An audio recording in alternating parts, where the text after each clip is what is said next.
ஆராதனைக்கு நாம் ஆயத்தமாகி கொள்வோம். நம்ம எல்லோரும் கண்களை மூடி ஜெபம் செய்து உங்களுக்காக நீங்கள் செபித்துக் கொள்ளுங்கள். இந்த ஆராதனையிலே தேவனுடைய பிரசன்னத்தில் வந்திருக்கிற நமக்கு தேவன் நம்மளோடு இடைப்படணும். கர்த்தருடைய குரலுக்கு நாம் செவி கொடுத்து பரிசுத்தாவின் உதவியோடு இன்றைக்கு நாம் கர்த்தரை தொழுது கொள்ள வேண்டும் என்று உங்களுக்காக நீங்கள் வேண்டிக் கொள்ளுங்கள்.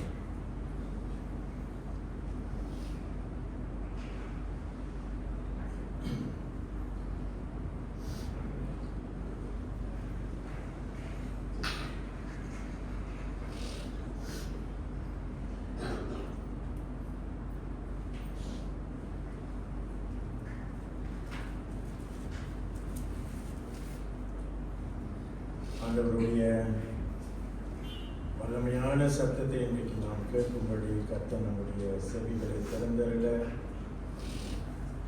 நமக்காக வேண்டிக் கொள்வோம். நம்முடைய இருதயங்களை தேவனிடத்தில் ஒப்பு கொடுத்து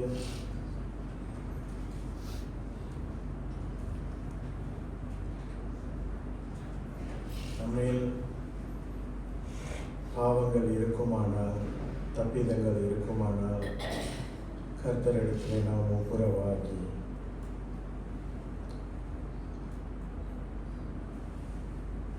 தேவனுடைய பரிசுத்தத்துக்கு ஈடாக நம்முடைய உள்ளங்கள் அப்படியாக ஆயத்தமாக இருக்க கர்த்தர் நமக்கு கிருபை பாராட்ட, வெறுமனே வந்து வெறுமனே திரும்பாதபடி கர்த்தருடைய சட்டத்தை கேட்டவர்களாக நம் வீடு திரும்ப கர்த்தர் நமக்கு கிருபை பாராட்டணும். ஆண்டவரே, நீர் எங்களோடு இடைப்படுங்க. ஆண்டவரே,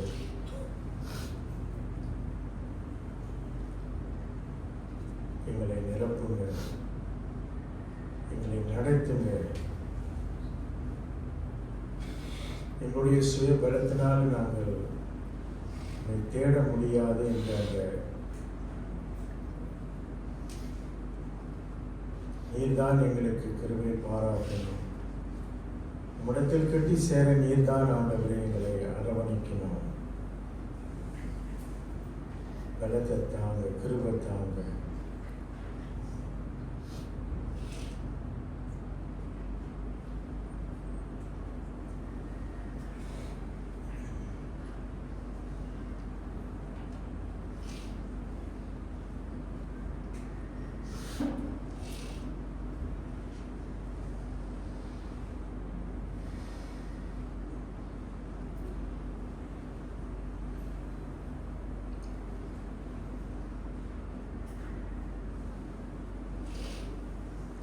இருபத்தி 9வது சங்கீதத்தை முதல் 4 வசனத்தை வாசிக்க கேட்போம். பலவான்களின் புத்திரரே, கர்த்தருக்கு மகிமையும் வல்லமையும் செலுத்துங்கள். கர்த்தருக்கே அதை செலுத்துங்கள். கர்த்தருடைய நாமத்துக்குரிய மகிமையை அவருக்கு செலுத்துங்கள். பரிசுத்த அலங்காரத்துடனே கர்த்தரை தொழுது கொள்ளுங்கள். கர்த்தருடைய சத்தம் தண்ணீர்கள் மேல் தொனிக்கின்றது. மகிமையுள்ள தேவன் முழங்குகின்றார். கர்த்தர் திரளான தண்ணீர் மேல் இருக்கின்றார். கர்த்தருடைய சத்தம் வல்லமை உள்ளது. கர்த்தருடைய சத்தம் மகத்துவம் உள்ளது. கர்த்தருடைய சத்தத்தை நீங்கள் நான் கேட்கும்படி தேவனுடைய பிரசன்னத்தில் வந்திருக்கிற நாம் ஒரு மனதாய் எழுந்து நின்று கர்த்தரை நாம் போற்றி பாடுவோம். முதல் பாடலாக கர்த்தரின் சத்தம் வல்லமை உள்ளது என்ற பாடலை உற்சாகத்துடன் கைகளை தட்டி நாம் பாடுவோம்.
கர்த்தரின் சத்தம் மகத்துவம் உள்ளது. திரண்ட தண்ணீர் மேல் ஜலப்பிரவாகம் மேல் வந்தது. ஒவ்வொரு நாளும் உடைய சத்தம் எங்களுடைய வாழ்க்கையிலே துணிக்கின்றதுக்காக நாங்கள் நன்றி செலுத்திக் கொள்கிறோம். எங்களோடு நீர் பேசி இருப்பதற்காக நாங்கள் உமக்கு நன்றி செலுத்திக் கொள்கிறோம். ஆண்டவரே,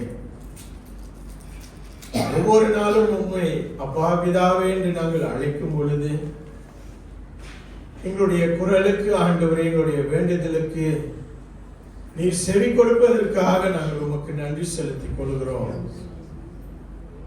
அதை உணர்ந்து ஆண்டவரே, இந்த பரிசுத்த ஓய்வு நாளிலே உடைய சன்னிதானத்தில் நாங்கள் வந்திருக்கிறோம். ஆண்டவரே, இந்த ஏழைகளுடைய குரலை நீர் கேட்பீராக. ஆண்டவரே, எங்களுடைய குரலுக்கு ஆண்டவரே உடைய காதுகளை நீர் அடைத்து வைக்காதபடி இந்த ஏழைகளின் குரலை நீர் கேட்டருளும்.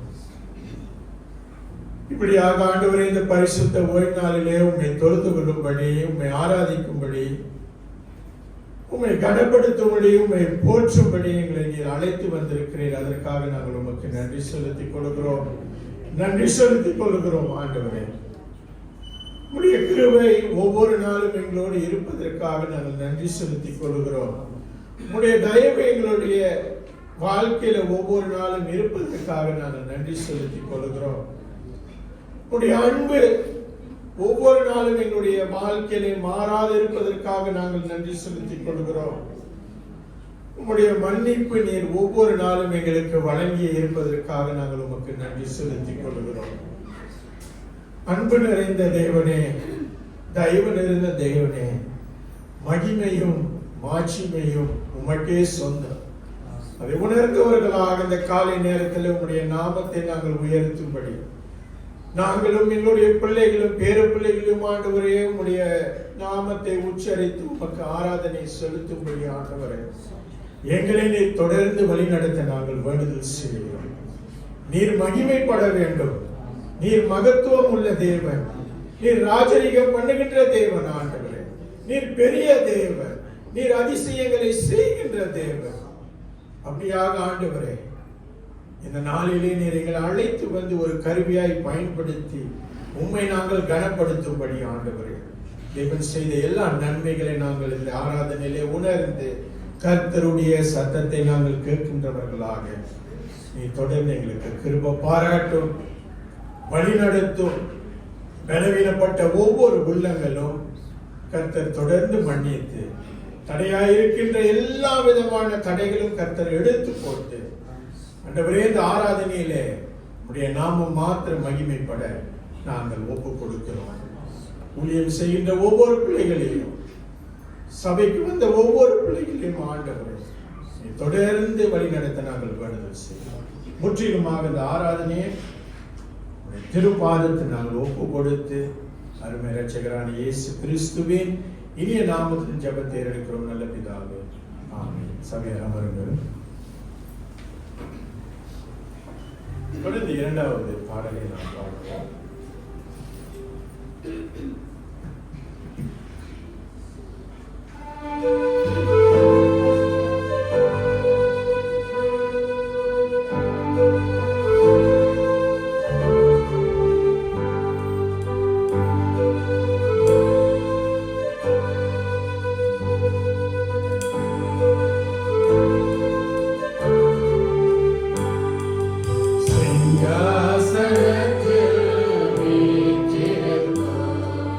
பரிசுத்தரே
சபையார் யாவரும் எழுந்து நின்று மாறி மாறி வாசிக்க தெரிந்து கொள்ளப்பட்ட வேத பகுதிக்கு நாம் கடந்து செல்வோம்.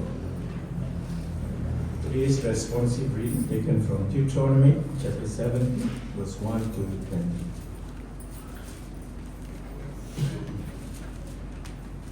உபாகமம் 17 அதிகாரம் வசனம் 1 தொடங்கி 20 வரையிலும் மாறி மாறி வாசிப்போம்.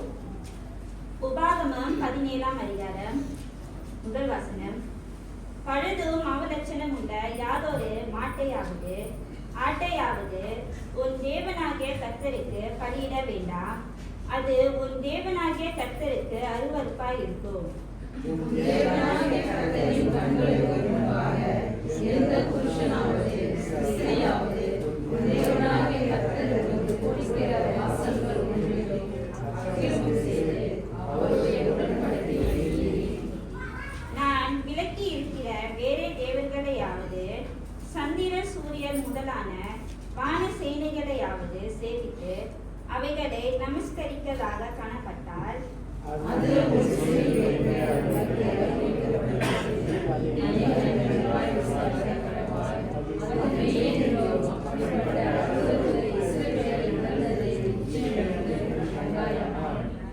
அந்த அக்கிரமத்தை செய்த புருஷனையாவது ஸ்திரீயாவது உன் வாசலுக்கு வெளியே கொண்டு போய் அப்படிப்பட்டவர்கள் சாகும்படி கல்லெறிய கடவாய்.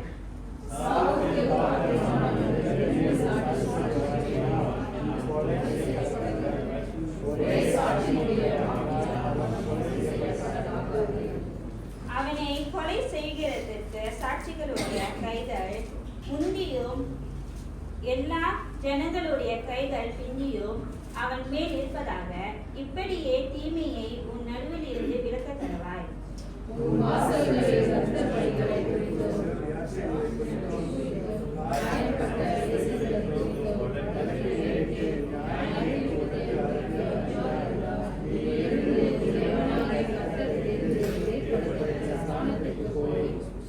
தேவியான ஆசாரிடத்திலோ அந்நாட்களில் இருக்கிற நியாயாதியின் இடத்திலோ விசாரிக்க வேண்டும். நியாயம் இன்னதென்று அவர்கள் உனக்கு அறிவிப்பார்கள்.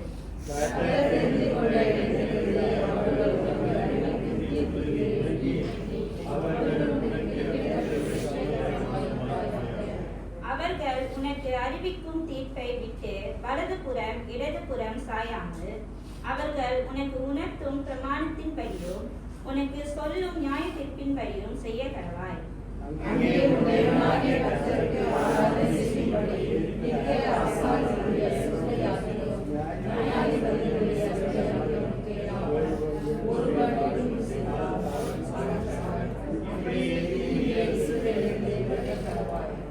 அப்பொழுது ஜனங்கள் எல்லாரும் அதை கேட்டு பயந்து இனி இடும்பு செய்யாதிருப்பார்கள்.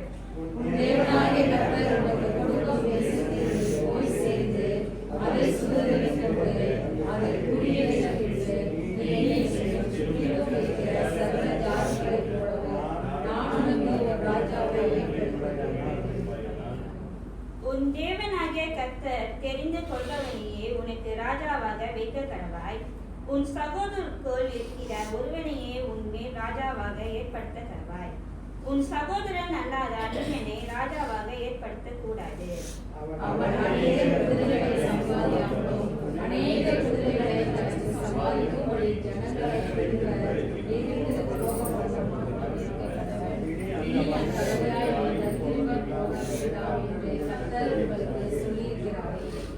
அவன் இருதயம் பின்வாங்கி போகாதபடி அவன் அநேகம் ஸ்திரீகளை படைக்க வேண்டாம். வெள்ளியும் பொன்னும் தனக்கு மிகுதியாய் பெருக பண்ணவும் வேண்டாம்.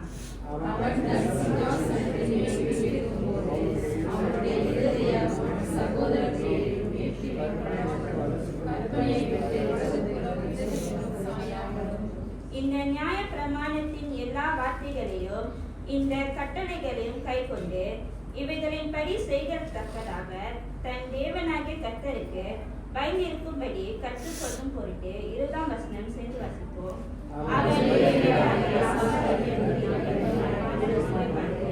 தனக்காக ஒரு பெட்டியை எழுதி தன் இடத்தில் வைத்துக் கொண்டு தன் ஜீவனுள்ள நாளெல்லாம் அதை வாசிக்க இப்படி செய்து நானும் தன்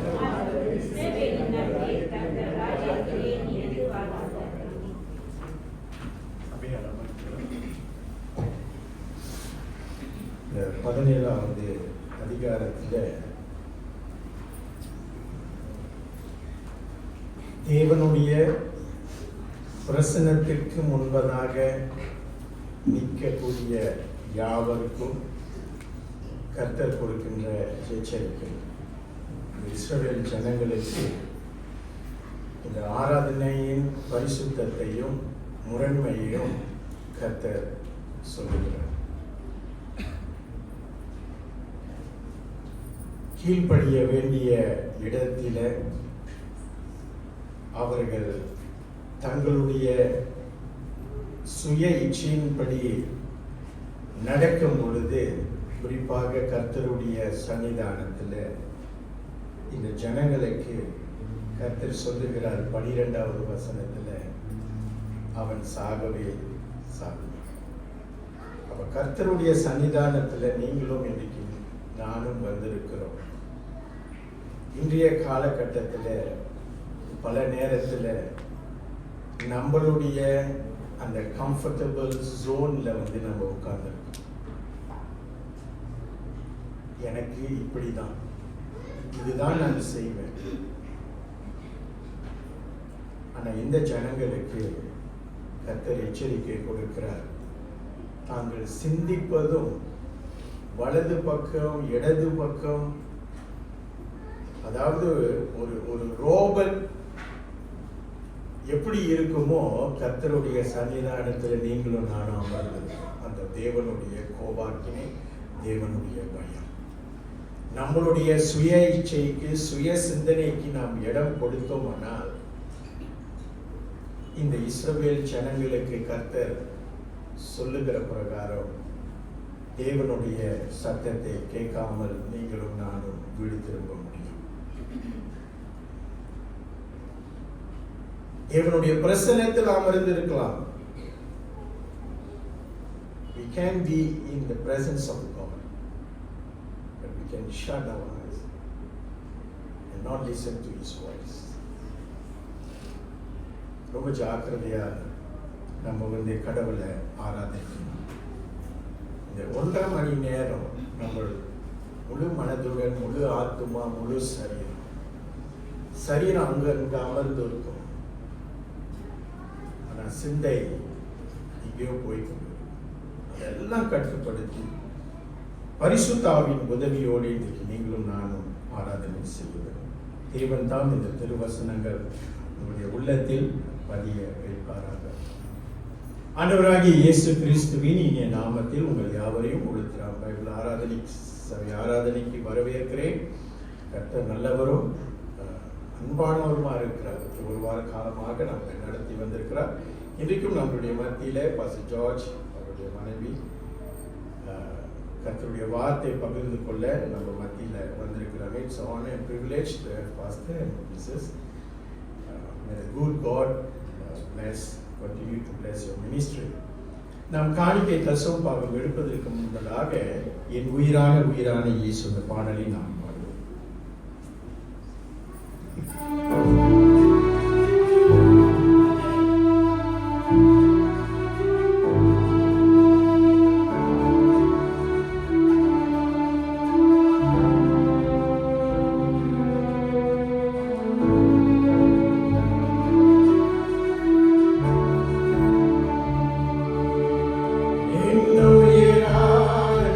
உயிரான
ஸ்தோத்திர பாடலை நாம் பாடுவோம்.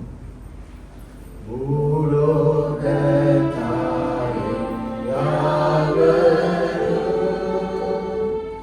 கர்த்தாவில் கனி கூறுங்கள்.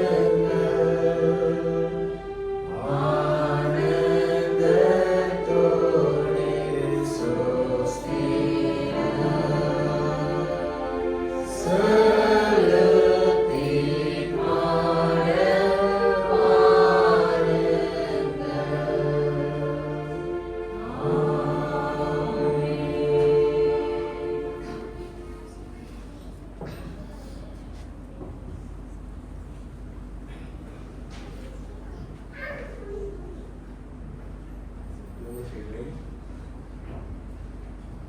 அன்பும் இருக்கும் நிறைய எங்களுக்காக நன்றி நன்றி அப்பா எங்களை இதற்கும் பாதுகாத்து வலியுறுத்துவதற்காக அப்பா எங்களை புது போக்குவரத்து போயிட்டு வரக்காக நல்லபடியாக பாதுகாத்து நன்றி நன்றி அப்பா அதுவாக சிறு காணிக்கை செலுத்தி நன்றி அந்த காணிக்கை நல்ல விதமாக பயன்படுத்த நன்றி பயன்படுத்த தலைவர்களுக்கு அதிக ஞானத்தை கொடுக்க வச்சு நன்றி அப்பா நாங்கள் அதிகமாக வாழ்க எங்கள் கையில் ஆசீர்வதிக்கிறோம். பாவத்தெல்லாம் வந்து இயேசுவினால் துதிக்கிறோம் ஜீவனுள்ள பிதாவே. நாம் போதுக ஜபத்துக்கு செல்வதற்கு முன்பதாக மலையாள பாடலை நாம் பாடுவோம். மத்தியில் மலையாளம் பேசக்கூடிய பாஸ்டரும் அணிங்க இருக்கிறாங்க. Okay, can sing with us the Malayalam song. It's a very old song. We used to sing those days. All the pioneers should know this song. And sing the part.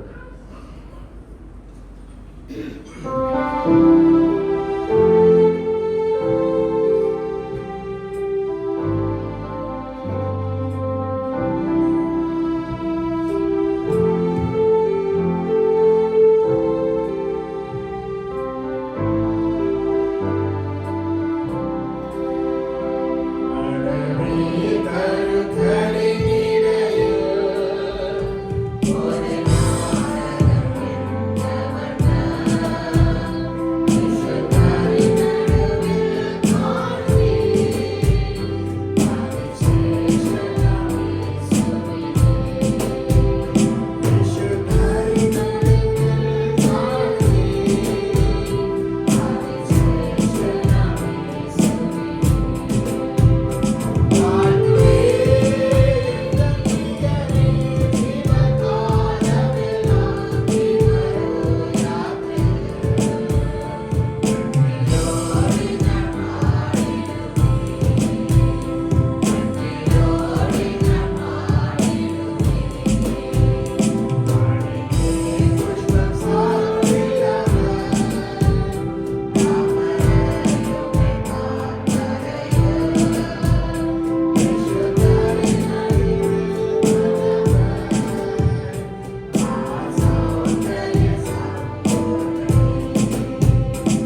நன்றியோടെ ഞാൻ പാടിടുമേ.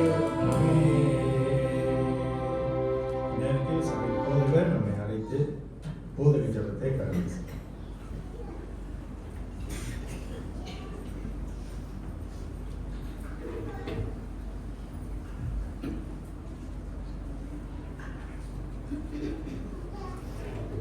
யாவரும் கண்களை மூடி ஜெபம் செய்வோம்.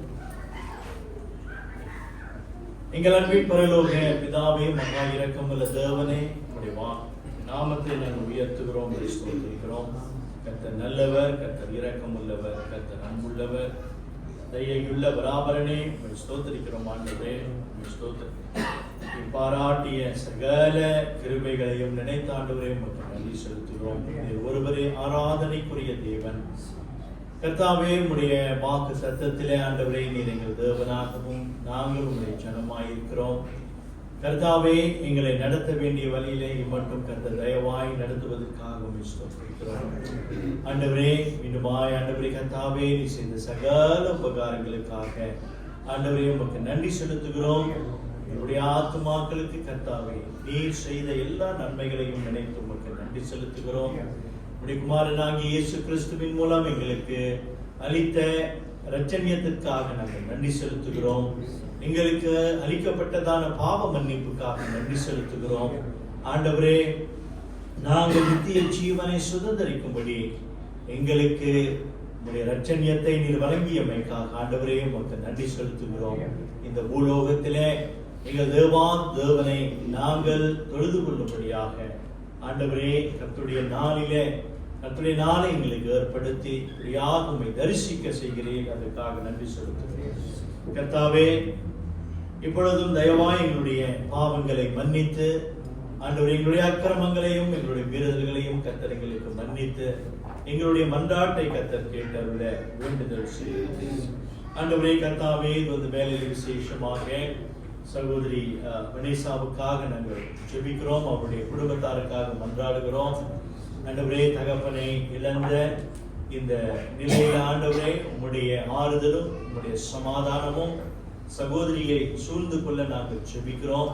அவருடைய கணவர் ஜோசுவாவுக்காக, பிள்ளைகள் ஜெய்டன் ஜெஸ்லினாவுக்காக ஜெபிக்கிறோம். ஆண்டவரே, வனேசாவுடைய கூட பிறந்தவர்களுக்காக மன்றாடுகிறோம். அவர்களுடைய குடும்பத்தாருக்காக மன்றாடுகிறோம். கர்த்தருடைய ஆறுதலும் தேறுதலும் அவர்களுக்கு பூரணமாய் விளங்க நாங்கள் ஜெபிக்கிறோம். ஆண்டவரே, நாளைய தினத்திலே இரவிலே ஆண்டவரே 8 மணிக்கு நடக்கிறது ஜூம் வாயிலாக நடக்கவிருக்கிற பெண்கள் கூட்டு பெண்கள் ஐக்கியத்துக்காக நாங்கள் மன்றாடுகிறோம். ஆண்டவரே, இந்த கூட்டத்தை கர்த்தர் ஆசீர்வதித்து தயவாய் வழிநடத்த கெஞ்சுகிறோம்.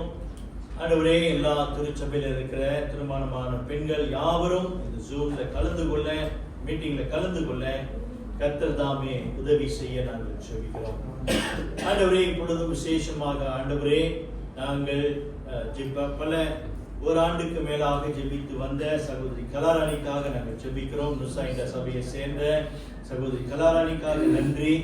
ஆண்டவரே கர்த்தாவின் இச்செபத்தை கேட்டு இந்த புற்று நோயிலிருந்து மகளை கர்த்தர் பூரணமாய் விடுதலை செய்தீர். அதற்காக நன்றி செலுத்துகிறோம். ஆண்டவரே, நன்றி செலுத்துகிறோம். ஆண்டவரே, இன்றைக்கு மருத்துவமே ஆச்சரியப்படுற அளவுக்கு ஆண்டவரே சகோதரிக்கு இவ்வளவு சீக்கிரமாக இந்த புற்றுநோய் நீங்கும்படி ஆண்டவரே உம்முடைய ஆணி பாய்ந்த கரம் மகளை தொட்டமைக்காக உமக்கு நாங்கள் நன்றி செலுத்துகிறோம். ஆண்டவரே, எங்களுடைய பிபி திருச்சபையில கர்த்தர் வைத்ததான இந்த அருமையான சாட்சிக்காக ஆண்டவரே உமக்கு நாங்கள் நன்றி செலுத்துகிறோம். ஆண்டவரே, நன்றி செலுத்துகிறோம். கர்த்தாவே, இதோ இந்த வாரம் சனிக்கிழமை எங்களுடைய மும்பாயின் மலேசியா பிபி சர்ச் பிக்னிக்காக நாங்கள் மன்றாடுகிறோம். ஆண்டவரே, எல்லா ஏற்பாடுகளும் சிறப்பாக செய்ய சபையான செயற்குழுவுக்கு ஆண்டவரே கிருபை பாராட்டினீர். அப்படியாக கர்த்தாவே, தொடர்ந்து அந்த நாளிலே சபையார் எல்லாரும் ஆண்டவரே ஆவலோடு வந்து கலந்து கொண்டு ஆண்டவரே இந்த ஐக்கியத்திலே பங்கு பெற கர்த்தர் உதவி செய்வீராக. நல்ல பருவநிலை தாரும். நல்ல ஐக்கியத்தை கர்த்தாவே நீர் கட்டளையிட போகிறதுக்காகவும் ஆண்டவரே உமக்கு நாங்கள் நன்றி செலுத்துகிறோம். ஆண்டவரே கர்த்தாவே, தொடர்ந்து எங்களுடைய திருச்சபையில் இருக்கிற நோய்வாய்ப்பட்டவர்களுக்காக நாங்கள் மன்றாடுகிறோம். கர்த்தர் தாமே அவர்களை கருத்தாய் கண்ணோக்கி பாரும். ஆண்டவரே சகோதரன் டயாலிசிஸ் செய்கிற சகோதரன் டேனிக்காக ஜெபிக்கிறோம். ஆண்டவரே தயார் ஏஞ்சலினுக்காக ஜெபிக்கிறோம். தயார் லிதியாவுக்காக ஜெபிக்கிறோம். ஆண்டவரே இப்படியாக பலவீனமாய் இருக்கிற மற்ற எல்லாரையும் கர்த்தர் தயவாய் கண்ணோக்கி பாரும். கர்த்தர் தாமே அவர்களுக்கு சுகத்தை கொடுக்க நாங்கள் வேண்டுதல் செய்கிறோம்.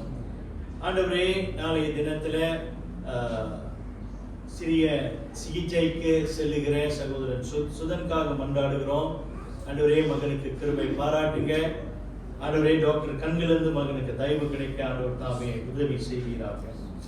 ஆண்டவரே இந்த வாரம் பிறந்த நாளை நினைவு கூறுகிற சகோதரி தாயார் லிதியாவுக்காக நாங்கள் ஜெபிக்கிறோம். டிகன் ஜான் கண்ணாவுக்காக ஜெபிக்கிறோம். சகோதரி சிசிலியாவுக்காக நாங்கள் ஜெபிக்கிறோம். ஆண்டவரே இந்த பிள்ளைகள் யாவரையும் கர்த்தர் தயவாய் கண்ணோக்கி பாரும்.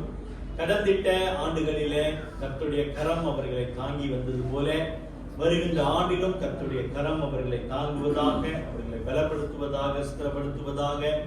ஆண்டவரே கர்த்தர் வைத்திருக்கிறதான திட்டங்களிலே அவர்கள் நடக்கத்தக்கதாய் கர்த்தர் தொடர்ந்து அவர்களை வழிநடத்த நாங்கள் கெஞ்சுகிறோம். ஆண்டவரே இதோ இந்த வேலையில எங்களுடைய திருச்சபையில் இருக்கிற குடும்பங்களுக்காக நாங்கள் மன்றாடுகிறோம். ஆண்டவரே விசுவாசிகளுக்காக நாங்கள் மன்றாடுகிறோம். கர்த்தாவே உள்ளத்திலே பலவிதமான கொந்தளிப்பு, பலவிதமான வேதனை, ஆண்டவரே யாரிடத்தில் சொல்லுவோம் என்று தவித்துக் கொண்டிருக்கிற பிள்ளைகளுக்காக நாங்கள் ஜெபிக்கிறோம். ஆண்டவரே அவர்களுடைய தனிமையை, அவர்களுடைய வேதனைகளை எல்லாம் தேவனை நீர் ஒருவரை அறிந்திருக்கிறீர். கர்த்தாவே நீர் அவர்களுக்கு வேண்டிய ஆறுதலையும் சமாதானத்தையும் கர்த்தர் ஒருவரே தருவீராக. ஆண்டவரே கர்த்தாவே உம்முடைய வார்த்தை மாத்திரமே அவர்களை ஆறுதல் படுத்த முடியும். ஆண்டவரே அப்படியாக தேவன் தாமே அவர்களுக்கு ஆறுதலையும் தேற்றுதலையும் கர்த்தர் கொடுக்க நாங்கள் ஜெபிக்கிறோம். ஆண்டவரே எங்கள் மத்தியில் இருக்கிற வாலிப பிள்ளைகள், சிறு பிள்ளைகளுக்காக நாங்கள் ஜெபிக்கிறோம். ஆண்டவரே இந்த பிள்ளைகளை கர்த்தர் தயவாய் நடத்துங்க. இம்மட்டும் நடத்தின ஸ்தோத்திரம். தொடர்ந்து ஆண்டவரே வருகின்ற நாட்களிலே பலவிதமான சோதனைகளிலே இவர்கள் அகப்படாமல் ஆண்டவரே கர்த்தர் தாமே அவர்களை காத்தவரை நாங்கள் ஜெபிக்கிறோம். தாய் தகப்பனுக்கு கீழ்ப்படிந்து நடக்க, தாய் தகப்பனை கனம் பண்ண, ஆண்டவரே உம்முடைய ஊழியத்தை மனபாரத்தோடு செய்ய, எல்லாவற்றுக்கும் மேலாக கர்த்தாவே இந்த படிக்கிற விஷயத்துல ஆண்டவரே இந்த பிள்ளைகள் கருத்தாய் படிக்க கர்த்தர் உதவி செய்கிறார். ஆண்டவரே பல எந்த காரியத்திலும் அவர்கள் ஈடுபடாதபடிக்க படிக்கிற விஷயத்துல மாத்திரம் அவர்கள் படிச்சு முன்னேற கர்த்தர் உதவி செய்கிறார். வேலை செய்கின்ற ஒவ்வொரு சபையாருக்காக நாங்கள் ஜெபிக்கிறோம். ஆண்டவரே அவருடைய வேலைகளை கர்த்தர் ஆசீர்வதிப்பீராக. ஆண்டவரே முதலாளி கண்களிலிருந்து அவர்களுக்கு தயவு கிடைப்பதாக. ஆண்டவரே கர்த்தாவே அவங்களுடைய சம்பாத்தியத்தை கர்த்தர் ஆசீர்வதிங்க. அந்த சம்பாத்தியத்தின் வாயிலாக கர்த்தருக்கு கொடுக்க வேண்டியதை கர்த்தருக்கு கொடுக்கவும், ஆண்டவரே தங்களுடைய குடும்பத்தை நடத்துவதற்கான எல்லா திராணி அவர்களுக்கு உண்டாக கர்த்தர் உதவி செய்கிறார்கள். ஆம் ஆண்டவரே நாங்கள் கடன் வாங்காதவர்களாக கொடுக்கிறவர்களாய் நாங்கள் மாற ஆண்டவரே நீர் சித்தம் கொண்டிருக்கிறீர். அப்படியாக கர்த்தாவே உடைய பிள்ளைகளை கர்த்தர் தயவாய் நடத்த வேண்டுதல் செய்கிறோம். ஆண்டவரே எங்களுடைய உளுத்தராம் திருச்சபை கட்டட காரியத்துக்காக நாங்கள் மன்றாடுகிறோம். ஆண்டவரே உங்களுடைய சித்தத்தின்படியே கர்த்தாவே நடத்துவீராக. ஆண்டவரே எங்களுடைய எண்ணங்கள், எங்களுடைய சிந்தைகள், எங்களுடைய விருப்பங்களை எல்லாம் தேவனே நீர் அறிந்திருக்கிறீர். ஆண்டவரே இந்த காரியத்தை உம்முடைய அன்பின் கரத்தில் நாங்கள் ஒப்பு கொடுக்கிறோம். உம்முடைய சித்தத்துக்கு நாங்கள் கீழ்ப்படிந்து நடக்க ஆண்டவரே உதவி செய்யுங்க. ஆண்டவரே நாங்கள் எங்களுடைய சுய புத்தியின் மேல் சாயாமல் உம்முடைய சித்தத்தை அறிந்து நடக்க எங்களுக்கு உதவி தாரும். ஆண்டவரே உம்முடைய பிள்ளைகளுக்கு நீர் மேன்மையானதை வைத்திருக்கிறீர் என்பதை நாங்கள் விசுவாசிக்கிறோம். அப்படியாக நாங்கள் அந்த மேன்மையானதை அடைவதற்கு முன்பதாகவே நாங்கள் அவசரப்படாமல் ஆண்டவரே கருத்தாய் செவித்து அதை நாங்கள் பெற்றுக்கொள்ள கர்த்தர் எங்களுக்கு உதவி செய்கிறார். ஆண்டவரே மீண்டுமாக எங்கள் மத்தியில இன்றைக்கும் தெய்வ செய்தியை கொண்டு வருகிற பாஸ்டர் ஜார்ஜ்காக நாங்கள் ஜெபிக்கிறோம். அவரை தேவன் ஆச்சரியமாக அற்புதமாக எடுத்து பயன்படுத்துவதற்காக ஸ்தோத்திரிக்கிறோம். தொடர்ந்து ஆண்டவரே அவருடைய சரீரத்தை கர்த்தர் பலப்படுத்துவீராக. விசேஷமாக ஆண்டவரே இந்த விரைவிலே அவருடைய அந்த கால் ஆபரேஷன் செய்ய வேண்டியது இருக்கிறது. தேவன் தாமே அந்த அறுவை சிகிச்சை சிறப்பாக நடக்க நாங்கள் ஜெபிக்கிறோம். தொடர்ந்து ஆண்டவரே அவர் அநேகருக்கு ஆசீர்வாதமாக இருப்பதற்காக நன்றி. அவரையும் கர்த்தர் தயவாய் ஆசீர்வதிங்க. அவருடைய மனைவிக்காக நாங்கள் ஜெபிக்கிறோம். ஆண்டவரே அவர்களையும் கர்த்தர் இம்மட்டும் தயவாய் ஆசீர்வதித்து வருகிறீங்க, அதுக்காக நன்றி. அவருடைய குடும்பத்தார் எல்லாருக்காக மகளுக்காக நாங்கள் ஜெபிக்கிறோம், அவர்களுடைய துணைவார்களுக்காக நாங்கள் ஜெபிக்கிறோம், பேரப்பிள்ளைகளுக்காக ஜெபிக்கிறோம். அவர்களையும் கர்த்தர் தயவாய் அடுத்து நடத்துங்க. உம்முடைய அபிஷேகம் அவர்கள் மேல் இருப்பதா ஆண்டவரே, இப்படியாக இன்றைக்கு உம்முடைய வார்த்தை கேட்க நாங்கள் வந்திருக்கிறோம். கர்த்தாவே, எங்களோடு கூட பேசுகிற உம்முடைய தாசர்களை ஆண்டவரே நீ தயவாய் வழி நடத்துவீரா. மீண்டுமாய் கர்த்தாவே, எங்களை தாழ்த்தி உம்முடைய கரத்திலே ஒப்புக் கொடுக்கிறோம். உம்முடைய வார்த்தைக்கு எங்களுடைய செவிகளை நாங்கள் மந்தமாக்காமல் ஆண்டவரே, உம்முடைய வார்த்தைக்கு நாங்கள் வார்த்தையை கேட்டு அதன்படி நடக்க எங்களுக்கு உதவி செய்யுங்க. சிறு பிள்ளைகளோடும் கூட ஆண்டவரே நீர் பேசுவீராக. படிச்சு கொடுக்கிற வாத்தியார் மேலும் உடைய கரம் இருப்பதா ஆண்டவரே, எங்களை தாழ்த்தி உடைய கரத்திலே ஒப்புக் கொடுக்கிறோம். இயேசுவின் நாமத்தில் ஜெபிக்கிறோம் பிதாவே, ஆமென். அமருங்கள்.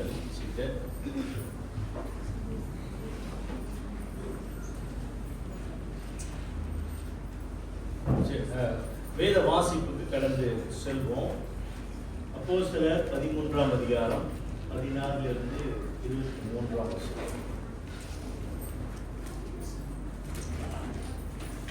சிறு பிள்ளைகள் உங்களுடைய வகுப்புக்கு போகலாம்.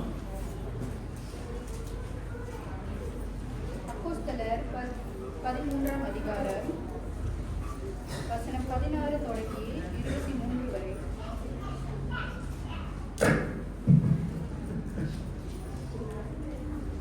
அப்போஸ்தலர் 13ஆம் அதிகாரம் வசனம் 16 தொடங்கி 23 வரை.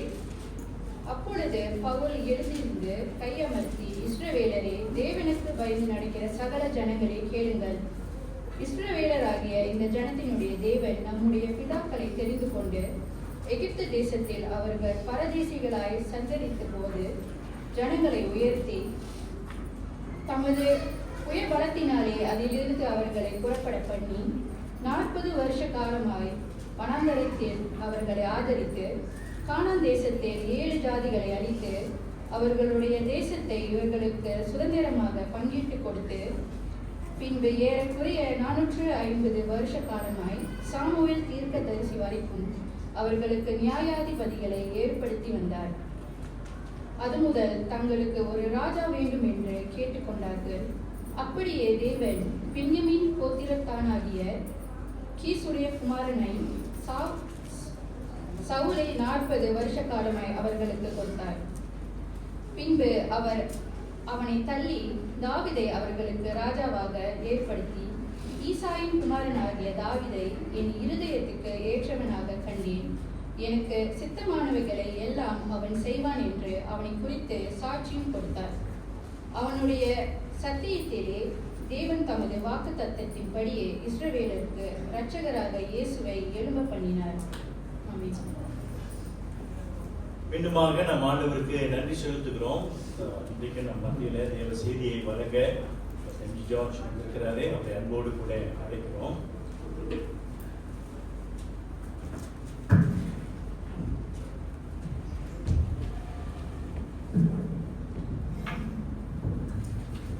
Very good morning to all of you. எல்லாருக்கும் காலை வணக்கம்.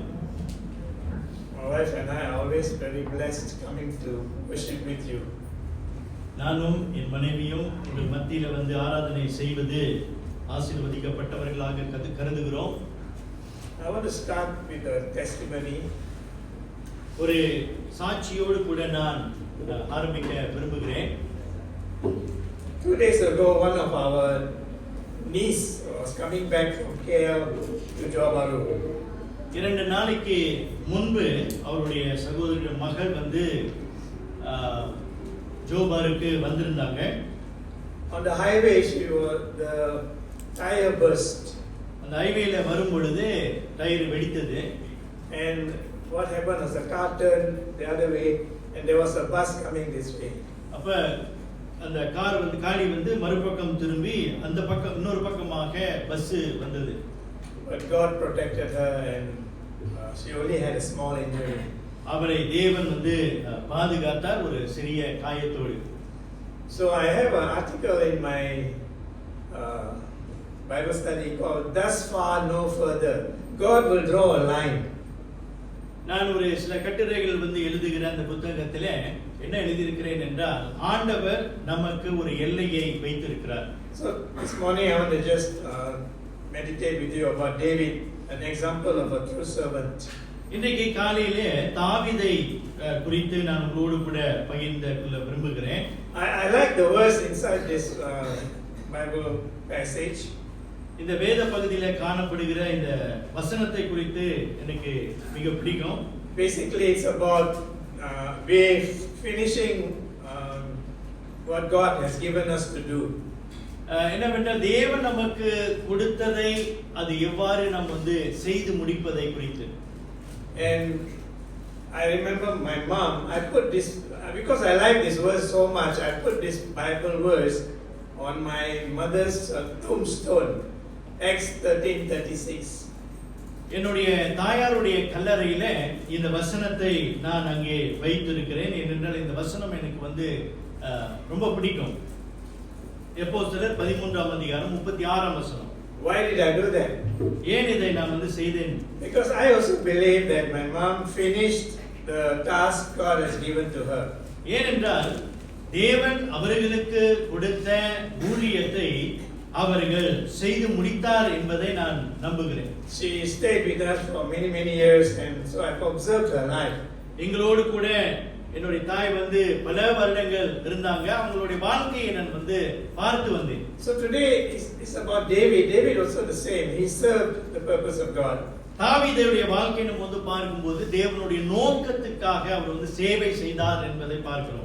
Now, on the Bible passage says God allowed Saul to serve him, and then he passed on. வேதத்துல நம்ம வந்து பார்க்கிறோம், தேவன் சவுலை ஏற்படுத்தி சவுல் வந்து தேவனுடைய நோக்கத்துக்காக சேவை செய்தாரு. He took Saul out and put David in. அதன் பிறகு நம்ம வந்து பார்க்கிறோம், சவுலை எடுத்து தாவீதை ராஜாவாக நியமித்தார். In Psalm 75 verse 6 and 7, it talks about God bringing down somebody and bringing up somebody. சங்கீதம் 75 6 7ல நம்ம வந்து வாசிக்கிறோம், தேவன் ஒருவரை உயர்த்துகிறார், ஒருவரை கீழாக்குகிறார். Now God chooses leaders. தேவன் தலைவர்களை ஏற்படுத்துகிறார். And even in the world he can remove people and put in somebody else. உலகத்துல கூட தேவன் யாரை விரும்புகிறாரோ அவரை வந்து ஏற்படுத்த முடியும், அவர்களை கீழாக்க முடியும். Right now Trump may be thinking that he's the greatest power or the most powerful man on earth. இன்றைக்கு அமெரிக்கா ஜனாதிபதி டொனால்ட் ட்ரம்ப் வந்து நினைக்கலாம், இந்த உலகத்துல நான் தான் சக்தி வாய்ந்தவன் என்று நினைக்கலாம். But if God decides, he can just take him out and put somebody else in. ஆனால் தேவன் சித்தம் கொள்வாரானால் அவரை எடுத்து இன்னொருவரை அந்த இடத்திலே வைக்கலாம். Now in this passage we read about David being chosen by God. இந்த பகுதியில் நம்ம வந்து பார்க்கிறோம், தேவன் தாவீதை ஒரு நோக்கத்துக்காக தெரிவு செய்கின்றார். The reason I like this passage is that David was not a perfect man. இந்த பகுதியில் நமக்கு பிடித்த காரியம் என்னவென்றால், தாவீது ஒரு பரிபூர்ணமான ஒரு மனுஷன் அல்ல. If you look at his life, he is guilty of murder. அவருடைய வாழ்க்கையை நம்ம வந்து பார்க்கும்போது அவர் ஒரு கொலையை செய்தவர். He is guilty of adultery. அவர் விபச்சாரம் செய்தவர். He is guilty of covetousness, that means claiming what doesn't belong to him. அவருக்கு இல்லாததை பெற்றுக்கொள்வதிலே ஆசைப்பட்ட ஒரு மனுஷன். But I still don't understand how God put him in record here. எனக்கு இன்னைக்கு வரைக்கும் புரியல, எப்படி இப்படிப்பட்ட ஒரு மனுஷனை அவருடைய வாழ்க்கையை தேவன் இந்த வேதத்துல வைத்திருக்கிறார் என்று. And the Bible says that God put on record, he fulfilled my purpose. ஆண்டவர் தாவீதை குறித்து சொல்லும் பொழுது என்னுடைய நோக்கத்தை நிறைவேற்றினான் என்று சொல்கிறார். And he left a beautiful legacy in the middle of the Bible. இந்த வேத பகுதியில நம்ம வந்து பார்க்கும்போது ஒரு மரபை அவர் வந்து விட்டு சென்றார். Of the 150 Psalms, 80 were written by David. 150 சங்கீதங்களிலே 80 சங்கீதம் அவர் வந்து எழுதினார். That's legacy. அதுதான் அவர் விட்டு சென்ற மரபு. Recently I worked with a group of leaders in my church walking through the Psalms. சமீபத்திலே என்னுடைய சபை தலைவர்களோடு கூட இந்த சங்கீத பகுதியை நாங்கள் தியானித்து வந்தோம். It took me 6 years to finish the 150 Psalms, one week, one like that. 150 சங்கீதங்களை முடிப்பதற்கு 6 வருடம் எடுத்தது. So God put it inside here. That means his legacy is inside here. David's legacy. தாவீதினுடைய மரபை இந்த வேதத்திலே எழுதி வைக்கப்பட்டிருக்கிறது. Some people say God is a God of second chance. I think God is a God of many chances. சிலர் வந்து சொல்றாங்க தேவன் நமக்கு இரண்டாவது வாய்ப்பை கொடுக்கிறவர் அப்படின்னு. அப்படி அல்ல, தேவன் நமக்கு பல வாய்ப்புகளை கொடுக்கிறவராக இருக்கின்றார். I don't understand, but that's God. எனக்கு இது புரியவில்லை, ஆனால் இதுதான் தேவன். And then in the Bible we see how God uses broken people to help broken people. வேதத்திலே இன்னொரு காரியத்தை நம்ம வந்து பார்க்கிறோம், எப்படி ஆண்டவர் உடைந்து போனவர்களை உடைந்தவர்களுக்காக பயன்படுத்துகிறார். As a pastor for many years, I've seen this in my own life and in the lives of others. God uses broken people. என்னுடைய வாழ்க்கையில மற்றவருடைய வாழ்க்கையில நான் வந்து பார்த்திருக்கிறேன், தேவன் எப்படி உடைந்து போனவர்களை தேவனுடைய ஊழியத்துக்காக பயன்படுத்துகிறார் என்பதை. Because he's a God of love. ஏனென்றால் அவர் அன்புள்ள தேவன். Here in this passage we can think of two things that we can copy after David. இந்த பகுதியிலிருந்து அல்லது தாவீதுடைய வாழ்க்கையிலிருந்து இரண்டு காரியங்கள் நாம் பின்பற்றக்கூடிய காரியங்களை பார்க்கலாம். One, he was after God's heart. முதலாவதாக பார்க்கிறோம், தாவீது தேவனுடைய இருதயத்திற்கு ஏற்றவனாக இருந்தார். That's verse 22. David was chasing after God's heart. 22ஆம் வசனத்திலே நம்ம வந்து பார்க்கிறோம், தேவனுடைய இருதயத்தை தேடி ஓடுகிற ஒரு மனுஷனாக காணப்பட்டார். And God himself is saying this, he is chasing my heart. தேவனே சொல்கிறார், தாவீது என்னுடைய இருதயத்திற்கு ஏற்றவைகளை தேடுகிறவன் அப்படின்னு. God also knows his faults. அவனுடைய தப்பிதங்களை தேவன் அறிந்திருக்கிறார். But in record he said he chased my heart. ஆனால் இந்த வேதத்திலே அவனை குறித்து எழுதும் பொழுது என்னுடைய இருதயத்துக்கு ஏற்றவைகளை தேடுகிறவன் என்று தேவன் சொல்கிறார். That's why I like this passage. That's why I like David. அதனால தான் இந்த பகுதி எனக்கு பிடிக்கிறது, தாவீதோட வாழ்க்கை எனக்கு பிடிக்கிறது. If he made so many mistakes and God used him, that means even if I make mistakes, God can still use me. அவ்வளவு தவறுகள் செய்த போதும் தேவன் அவனை பயன்படுத்துகிறார் என்றால் இன்றைக்கு நம்முடைய வாழ்க்கையை அதே போலதான். நம்ம தவறு செய்தாலும் தேவன் நம்மை தொடர்ந்து எடுத்து பயன்படுத்துகிறார். And we never give up on anybody because God doesn't give up on anybody. நாம் யார் எவரை குறித்து நம்ம வந்து கைவிடுவதில்லை, ஏனென்றால் தேவன் நம்மீதும் கைவிடுவதில்லை. So the second thing is he wanted to do all of God's will, verse 22. இரண்டாவதாக நம்ம வந்து பார்க்கிறோம், அந்த 22ஆம் வசனத்திலே தேவனுடைய எல்லா சித்தத்தையும் செய்ய தாவீது விரும்பினார். So not only he was after God's heart, தேவனுடைய இருதயத்துக்கு ஏற்றவன் மாத்திரமல்ல, he decided to say, I want to fulfill all what God wants me to do. தன்னுடைய வாழ்க்கையிலே தேவன் எனக்கு வைத்திருக்கிறதான எல்லா சித்தத்தையும் நான் செய்ய வேண்டும் என்று தீர்மானித்து நடக்கிற ஒரு மனுஷனாக இருந்தார். So that's the first point. அதுதான் முதல் பகுதியை நம்ம வந்து பார்க்கிறோம். That the true servant of God, that means if we want to be true servants of God, you follow God's heart. நாம் உண்மையுள்ள ஊழியக்காரனாய் நாம் வந்து காணப்பட வேண்டும் என்றால் நாம் தேவனுடைய இருதயத்தை பின்பற்றுகிறவர்களாக காணப்படும். The second main point we see in this passage in chapter 13 is that the true servant seeks to fulfill God's purpose. இரண்டாவதாக நம்ம வந்து பார்க்கிறோம், ஒரு உண்மையான ஊழியக்காரன் வந்து தேவனுடைய நோக்கத்தை நிறைவேற்ற நாடுவான். He is not trying to do his own purpose, but he wants to fulfill God's purpose. தன்னுடைய நோக்கத்தை அவன் வந்து நிறைவேற்ற விரும்பாமல் தேவனுடைய நோக்கத்தை நிறைவேற்ற விரும்புவான். Now in this passage we also discover that Jesus came from the same line of David. இந்த பகுதியில நம்ம வந்து வாசிக்கும் போது கர்த்தராகிய இயேசு கிறிஸ்து தாவீதினுடைய சந்ததியிலிருந்து வருகிறார் என்பதை பார்க்கிறோம். Now in other words, God did not cancel David's name out of the line. என்ன பார்க்கிறோம் என்றால், தாவீது ஒரு கெட்டவனாக காணப்பட்டாலும் அந்த சந்ததியில தாவீதினுடைய பேரை அவர் வந்து கிறுக்கி போடல. That's what we call a genealogy line. That means whose father, like that, the line. ஆகையால் இது வம்ச வரலாறு என்று நம்ம வந்து சொல்லுகிறோம். God did not cancel David's name. தேவன் தாவீதினுடைய பேரை வந்து கிறுக்கி போடல. I have a favorite book in my library called Unexpected Grace. எனக்கு புத்தக லைப்ரரியில வந்து புத்தகம் வந்து இருக்குது, இந்த எதிர்பாராத கிருபை என்ற தலைப்பு கொண்ட புத்தகம். And it was written by a man called David Wrightson. He's a navigator. He wrote the book about Genesis 38. David Wrights என்பவர் இந்த புத்தகத்தை வந்து எழுதினாரு. Genesis 38.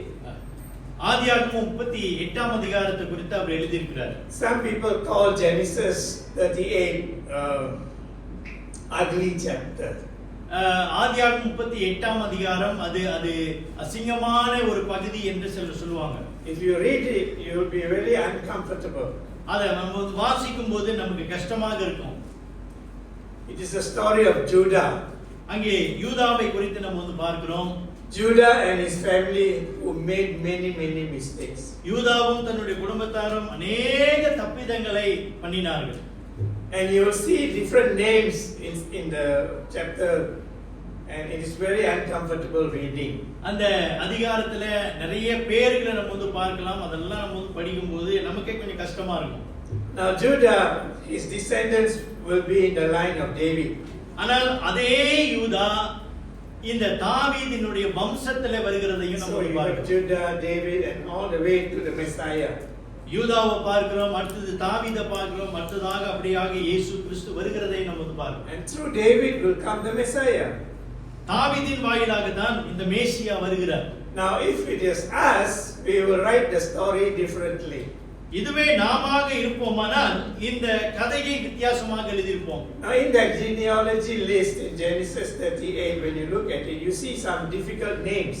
அந்த ஆதியாகமம் 38ஆம் அதிகாரத்துல அந்த வம்ச வரலாறு அந்த பேர்ல நம்ம பார்க்கும் சில கடினமான பெயர்கள் இருக்கும். Rahab, the prostitute, is in that list.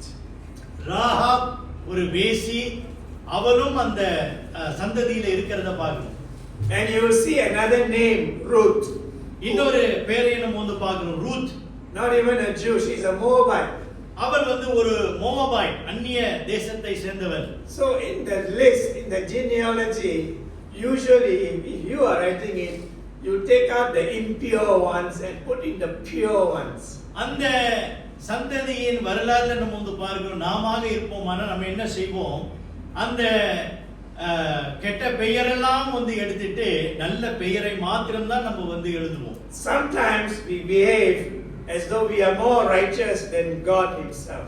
சில வேளைகளில் தேவனை விட நம்ம ரொம்ப பரிசுத்தமானவர்கள் என்பதை நினைத்து நம்ம செயல்படுகிறோம். But here we see unexpected grace. God is showing grace. ஆனால் இங்கே அந்த எதிர்பாராத கிருபையை நம்ம பார்க்கிறோம். தேவன் எவ்வளவாய் கிருபை பாராட்டுகிறார் என்பதை நாம் பார்க்க முடிகிறது. So I was very encouraged by that book called Unexpected Grace. அந்த எதிர்பாராத கிருபை என்ற அந்த புத்தகத்தை குறித்து நான் மிகவும் ஆச்சரியப்படுகிறேன். Yeah, basically I think like this: if David had so many chances, God will give me also chances. எனக்கு எப்படி தோன்றுகிறது என்றால், தாவீதுக்கு தேவன் பல வாய்ப்புகளை கொடுத்தது போல எனக்கும் பல வாய்ப்புகளை கொடுக்கிறார். That doesn't mean that we can be very careless, no, because the law of the harvest is still there. இதை நம்ம பார்க்கும்போது நாம் அசதியாக இருப்பதற்கு இது காரணமாக இருக்க முடியாது. ஏனென்றால் எதை நாம் விதைக்கிறோமோ அதை தான் நாம் அறுக்க போகிறோம். So what you sow is what you reap. That one even God cannot touch. எதை விதைக்கிறோமோ அதை தான் நம்ம அறுக்க போகிறோம். அதிலே தேவன் எதையும் தொட முடியாது.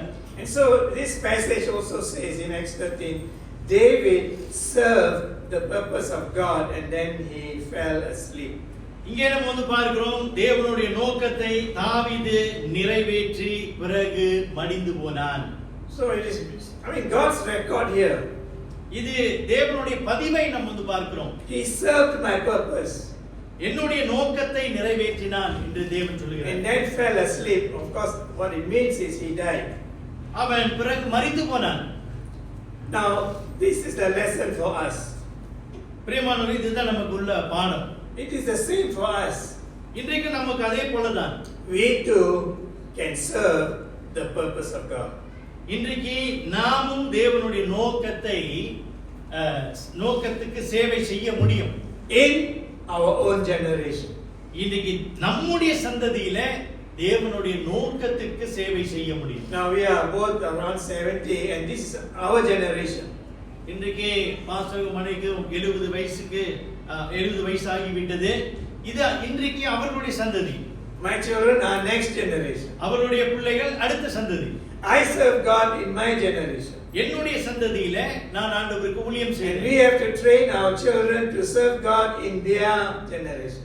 எங்களுடைய பிள்ளைகள் தங்களுடைய சந்ததியிலே ஊழியம் செய்ய, சேவை செய்ய அவர்களுக்கு நாங்கள் பயிற்சி கொடுக்க வேண்டும். See, this is the way to honor God. இந்த வாயிலாக தான் நம் தேவனை கனம் செய்ய முடியும். If we neglect our assignment, it is very sad. இன்னைக்கு தேவன் நமக்கு கொடுத்த இந்த பொறுப்புகளை நாம் அசதியாக எண்ணிவிட்டோமானால் அது வருத்தப்பட வேண்டும். When we finish our assignment, God can call us back.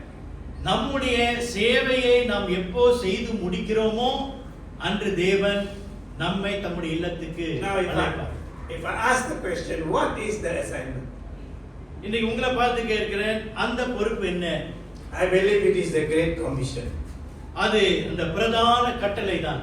And that is in Matthew chapter 28, verse 18 to 20. மத்தேயு 28ஆம் அதிகாரம் வசனம் 19 20. Where Jesus said, go and make disciples of all nations. நீங்கள் உலகத்துக்கு புறப்பட்டு சகல ஜாதிகளையும் சீஷராக்குங்கள் என்று தேவன் கட்டளை So கொடுக்கிறார். when you examine the Great Commission, you can open it up like this.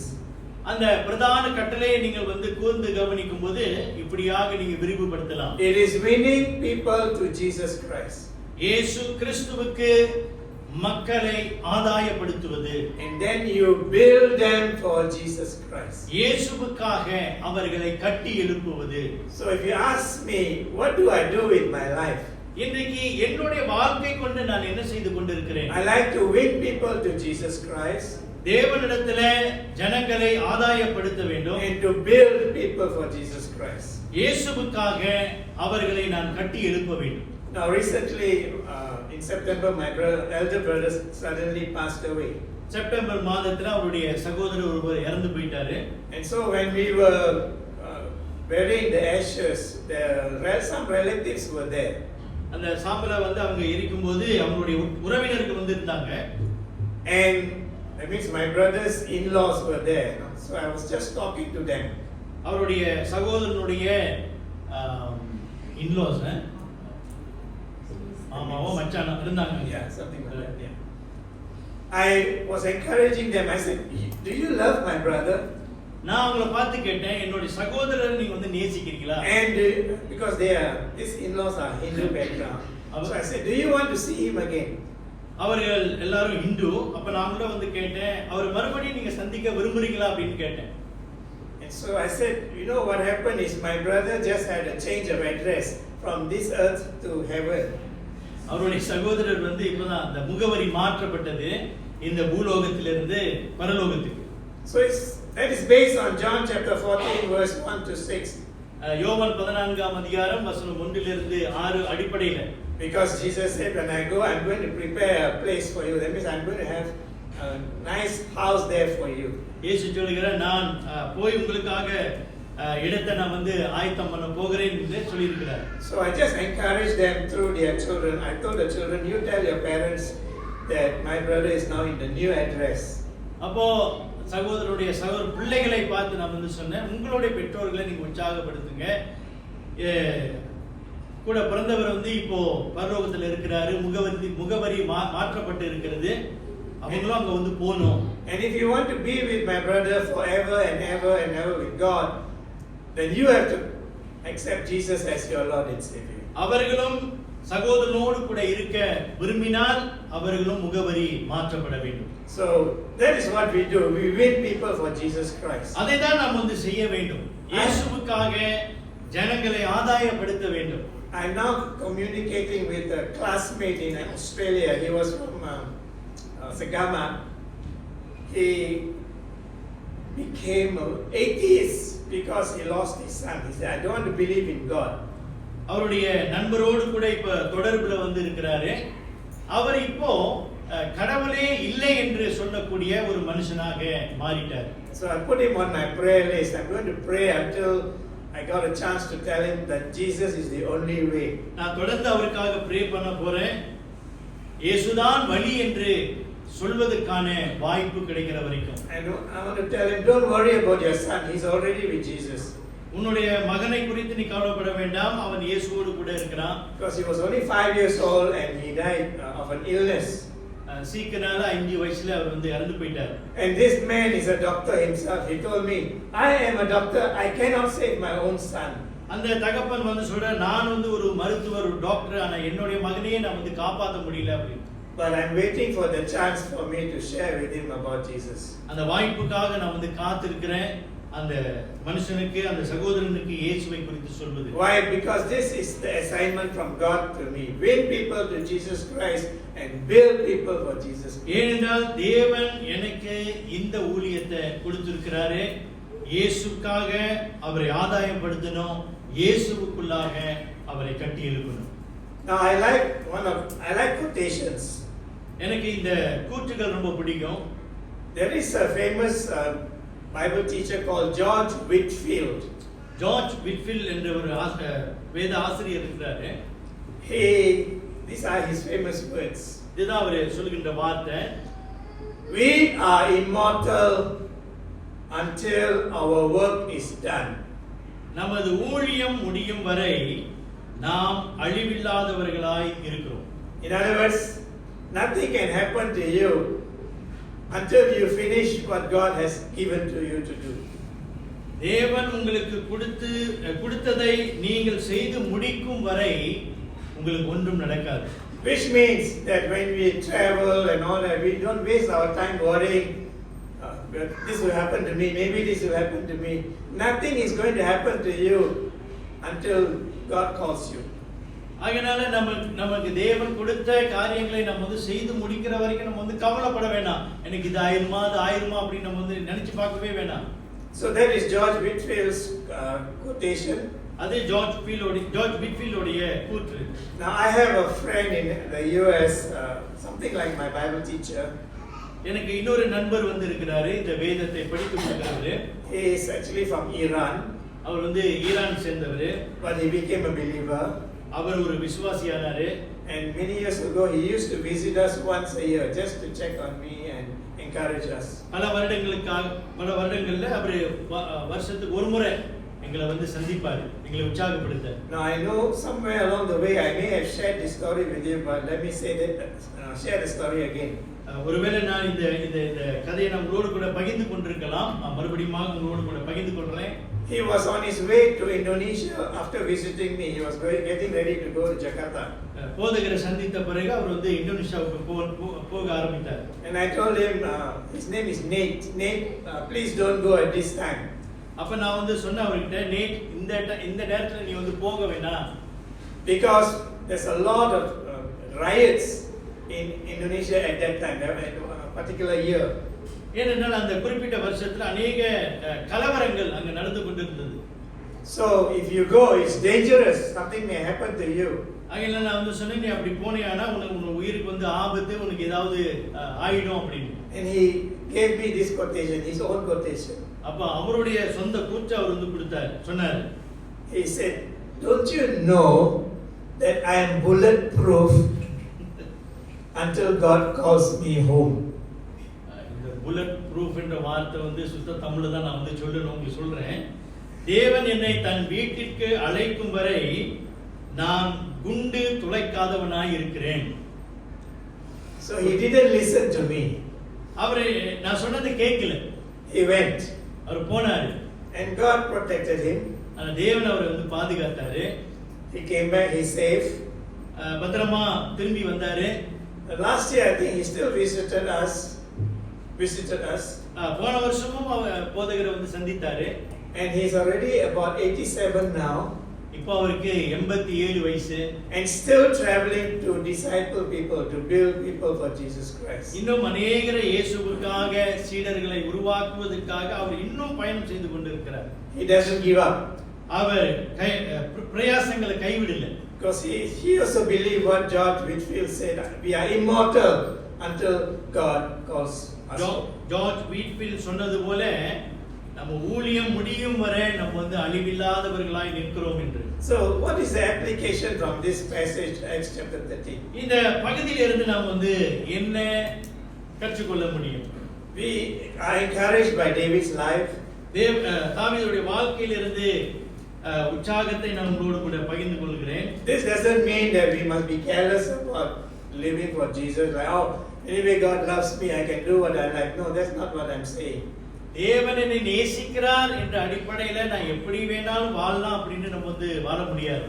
We must still pursue God's heart. Number one, pursue God's heart. தேவனுடைய இருதயத்தை நாம் தொடர வேண்டும். Where do we see God's heart? தேவனுடைய இருதயத்தை நாம் எங்கே பார்க்கிறோம்? We see it in the Bible.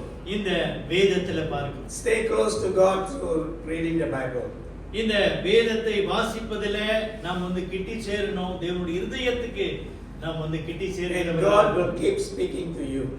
அப்படியாக நாம் கிட்டி சேரும் பொழுது தேவன் நம்மோடு கூட பேசுவார். And then like David, you say, God, I want to fulfill your purpose. தாவீது சொன்னது போல, ஆண்டவரே உம்முடைய நோக்கத்தை நான் நிறைவேற்றணும் என்று சொல்லணும். Fulfill God's purpose, not your purpose, His purpose. நம்முடைய நோக்கத்தை அல்ல, தேவனுடைய நோக்கத்தை நம்ம வந்து நிறைவேற்ற பிரயாசப்படணும். So, I mean, we live in a world where everybody has different purposes. இன்னைக்கு நாம் வாழ்கிற இந்த உலகத்துல நம்ம எல்லாருக்கும் பலவிதமான நோக்கம் இருக்கு. Some people say, oh, before I die, I want to visit 100 countries or something like this. To me, that's not important. சிலர் வந்து சொல்றாங்க, நான் சாகிறதுக்குள்ள 100 தேசத்தை நான் போய் பார்த்துட்டு வந்துடணும்னு சொல்லுவாங்க. அது முக்கியம் இல்ல. More important is to be a witness for Jesus Christ. அதி முக்கியமான காரியம் என்னவென்றால் கர்த்தராகிய இயேசு கிறிஸ்துவுக்காக நாம் சாட்சியா So இருக்கணும். if you pursue God's heart, that means if you pursue God's heart, தேவனுடைய இருதயத்தை நாம் தொடர்கிறவர்களாய் இருந்தால், and if you fulfill God's purpose, you cannot go wrong. தேவனுடைய நோக்கத்தை நாம் வந்து நிறைவேற்றுகிறவர்களாய் இருப்போமானால் நாம் தவறு செய்ய மாட்டோம். God's purpose is here. தேவனுடைய நோக்கம் இந்த வேதத்தில் இருக்கிறது. His heart is here. தேவனுடைய இருதயம் இந்த வேதத்தில் இருக்கிறது. You cannot go wrong. நீங்க தப்ப முடியாது. And what do you leave? You leave a legacy. நீங்க என்னத்தை விட்டு செல்லுவீங்க? ஒரு மரபை விட்டு செல்லுவீங்க. Now I have passed a book that was written by Bill Bright. சற்று முன் பாஸ்டர் எனக்கு ஒரு புத்தகத்தை வந்து கொடுத்தாரு. It is ரைட் என்ற எழுதினவர். It is called Journey Home. The Journey Home. அந்த புத்தகத்தின் பெயர் வந்து இல்லத்திற்கான பயணம். And how to finish your life with joy. சந்தோஷத்தோடு எப்படி உங்களுடைய பயணத்தை முடிப்பது. Bill Bright is the famous man who founded Campus Crusade. இந்த கேம்பஸ் குரூசைட் என்ற நிர்வாகத்தை அவர் வந்து ஆரம்பித்தவர். Why did he write this book? ஏன் இந்த புத்தகத்தை எழுதினார்? Because one day the doctor told him, he was I think 70 something or 80 something, I'm not sure, you have lung cancer. அப்போ ஒரு நாள் வந்து அவருக்கு 70 வயசுக்கு மேல அவருக்கு அப்போ வந்து அவர் சொன்ன டாக்டர் வந்து சொன்னாரு, உனக்கு இந்த lung cancer இருக்கு அப்படின்னு.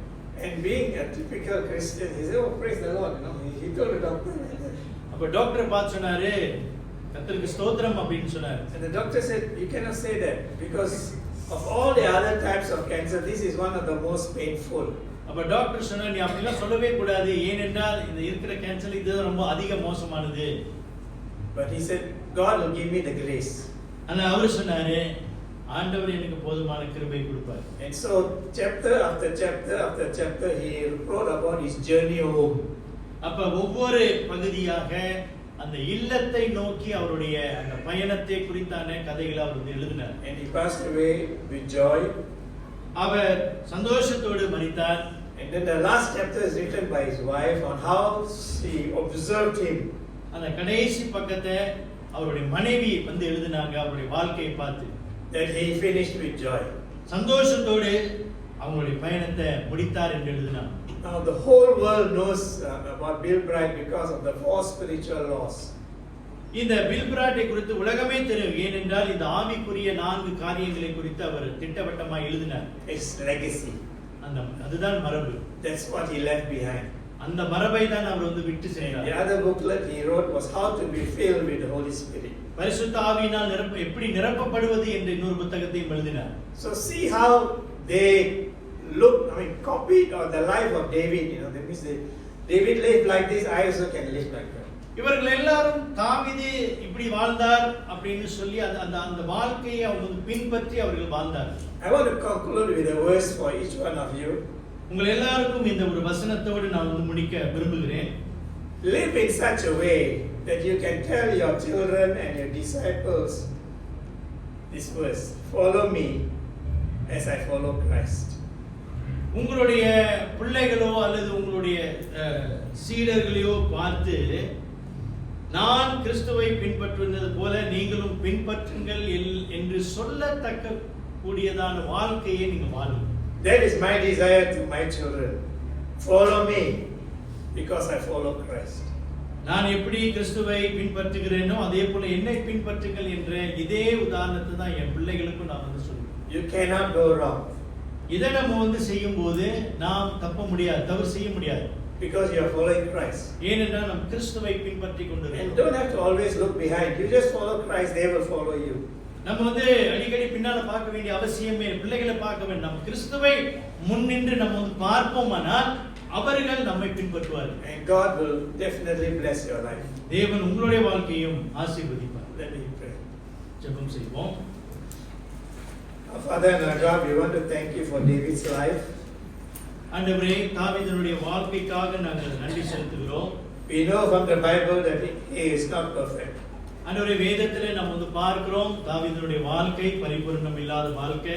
But we thank you that you are a God full of grace. ஆனாலும் ஆண்டவரே, நீர் கிருபை நிறைந்த தேவன். And you showed him a lot of grace and still used him. தாவீதுக்கு இவ்வளவாய் கிருபை காட்டி நீ எடுத்து பயன்படுத்தினீர். And out of his genealogy comes the Savior Jesus Christ. அவருடைய சந்ததியிலிருந்து கர்த்தராகிய இயேசு கிறிஸ்து வருகிறதை பார்க்கிறோம். So Father, we know that this is an encouragement to us. ஆண்டவரே, இது எங்களுக்கு உற்சாகமாய் இருக்கிறது. We pray that we will follow your heart ஆண்டவரே, நாங்கள் உம்முடைய இருதயத்தை பின்பற்றணும். and fulfill your purpose. உங்களுடைய நோக்கத்தை நாங்கள் நிறைவேற்றணும். Bless each one of us. நீங்கள் ஒவ்வொருவரையும் ஆசீர்வதிங்க. In Jesus' name. இயேசுவின் நாமத்தில் Amen. ஆமென். நாம் யாவரும் எழுந்து நின்று இறுதி பாடலுக்கு கடந்து செல்வோம்.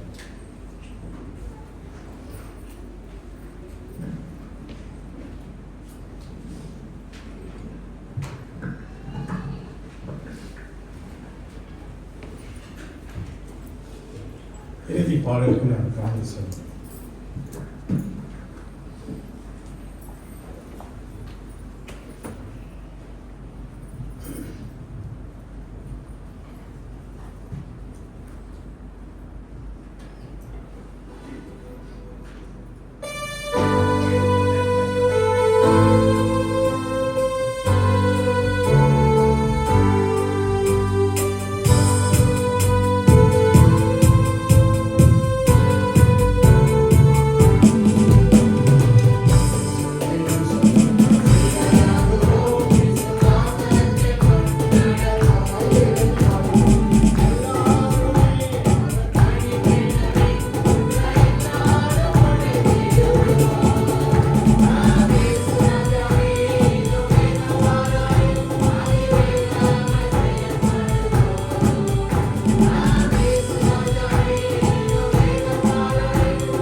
பெற்றுக்கொள்வோம்.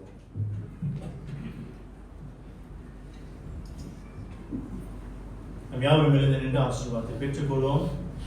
எங்கள் பரலோக பிதாவே, உம்முடைய நாமம் மகிமைப்படுவதாக. ஆண்டவரே கர்த்தாவே, நீர் எங்களுக்கு கொடுத்ததான அந்த வார்த்தைக்காக நன்றி.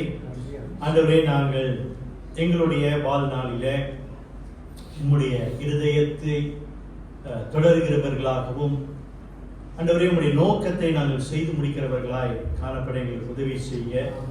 ஆண்டவரே, எங்களுடைய சுயம் சாக வேண்டும், எங்களுடைய நோக்கம் அல்ல, உம்முடைய நோக்கத்தையே நிறைவேற்ற தேவனே எங்களுக்கு உதவி தாரும். மீண்டுமாக உம்முடைய வார்த்தை கொண்டு ஆண்டவரே எங்களுக்கு ஞாபகப்படுத்தியமைக்காக ஸ்தோத்திரம்.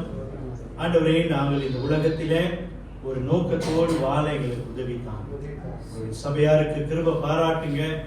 ஆண்டவரே, நீர் எங்கள் வைத்திருக்கிறதான அந்த நோக்கம் எங்களுடைய வாழ்க்கையில நிறைவேற ஆண்டவர் தாமே உதவி செய்கிறார். ஆண்டவரே, எங்கள் மத்தியில ஊழியம் செய்த போதகருக்காக, அவருடைய மனைவிக்காக நன்றி.